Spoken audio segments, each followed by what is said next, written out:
We provide you the platform to turn your dreams into reality. Give wings to your aspirations with KR Mangalam University. क्या CM Nitish Kumar की परेशानी बढ़ाएंगे चिराग पासवान और उपेंद्र कुशवाहा? जी हां, इस सवाल का जवाब अब हर कोई जानना चाहता है।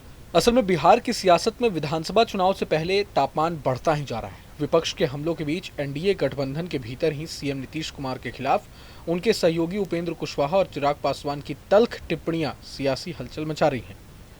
उपेंद्र कुशवाहा ने हाल ही में नीतीश को सलाह दी कि वे जनता दल यूनाइटेड की कमान अपने बेटे निशांत को सौंप दें। दूसरी ओर चिराग पासवान और उनकी लोक जनशक्ति पार्टी रामविलास के नेता बिहार की बिगड़ती कानून व्यवस्था को लेकर नीतीश सरकार पर लगातार हमलावर हैं। ऐसे में सवाल ये है कि क्या ये बयान नीतीश कुमार के सियासी खेल को बिगाड़ने की रणनीति है या गठबंधन की आंतरिक खींचतान का हिस्सा? पहले बात उपेंद्र कुशवाहा की कर लेते हैं। बीते 20 जुलाई को नीतीश कुमार के बेटे निशांत कुमार के जन्मदिन पर उपेंद्र कुशवाहा ने सोशल मीडिया पोस्ट कर नीतीश कुमार से पार्टी या सरकार की जिम्मेदारी निशांत को सौंपने का आग्रह किया। हालांकि इस बयान को जेडीयू ने खारिज कर दिया, लेकिन इसके बाद बिहार में परिवारवाद की बहस को हवा मिल गई। इसको लेकर राजनीति के जानकारों का मानना है कि यह सलाह नीतीश को कमजोर करने और एनडीए में अपनी स्थिति मजबूत करने का दांव हो सकता है। दरअसल आरएलएम के नेता उपेंद्र कुशवाहा पहले नीतीश कुमार के करीबी रहे हैं और अब अपनी सियासी जमीन मजबूत करने की कोशिश में लगे हुए हैं। वहीं बिहार की पूर्व सीएम राबड़ी देवी ने भी निशांत कुमार को सीएम बनाने की सलाह देकर इस बहस को और हवा दी, जिसे लालू परिवार पर लगने वाले परिवारवाद के आरोपों को कम करने की रणनीति माना जा रहा है। दूसरी ओर चिराग पासवान ने हाल ही के महीनों में बिहार की कानून व्यवस्था, लॉ एंड ऑर्डर पर तीखे सवाल उठाए हैं। बीते 18 जुलाई को उन्होंने बिहार में पुलिस और अपराधियों की मिलीभगत का आरोप लगाते हुए कहा था कि थानों में घूसखोरी का धंधा चल रहा है।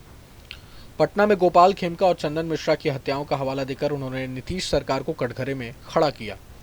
वहीं उनकी पार्टी के सांसद अरुण भारती और राजेश वर्मा ने भी योगी सरकार से सीख लेने की सलाह दी। जाहिर है कि चिराग पासवान का ये रुख 2020 के विधानसभा चुनाव की याद दिलाता है, जब उन्होंने नीतीश कुमार की जेडीयू को कमजोर करने के लिए एनडीए से अलग होकर जेडीयू के खिलाफ उम्मीदवार उतारे थे और नीतीश कुमार की पार्टी को सबसे बड़ी पार्टी से तीसरे नंबर की पार्टी बनाने को मजबूर कर दिया था। चिराग और कुशवाहा के बयान गठबंधन में तनाव की ओर संकेत करते हैं। हालांकि राजनीति के जानकार चिराग की आलोचना को बीजेपी की चुप्पी के साथ जोड़कर देख रहे हैं, जिससे संदेह पैदा होता है कि क्या बीजेपी चिराग के जरिए नीतीश को कमजोर करने की रणनीति पर काम कर रही है। जानकारों का मानना है कि बीजेपी विधानसभा चुनाव में अपनी ताकत बढ़ाना चाहती है और चिराग पासवान इस रणनीति का हिस्सा हो सकते हैं। इसकी संभावना से इनकार भी नहीं किया जा सकता। दूसरी ओर उपेंद्र कुशवाहा की सलाह को उनकी अपनी सियासी प्रासंगिकता बनाए रखने की कोशिश माना जा रहा है, क्योंकि उनकी पार्टी आरएलएम के पास न विधायक है न सांसद। दरअसल नीतीश कुमार का जेडीयू का कोर वोट बैंक अति पिछड़ा और कुर्मी समुदाय उनकी ताकत है, लेकिन चिराग का दलित वोट बैंक और कुशवाहा का कोयरी समर्थन उनके लिए चुनौती बन सकता है। निशांत की राजनीतिक एंट्री की चर्चा ने जेडीयू कार्यकर्ताओं में उत्साह तो पैदा किया है, लेकिन नीतीश कुमार ने इस पर चुप्पी साध रखी है।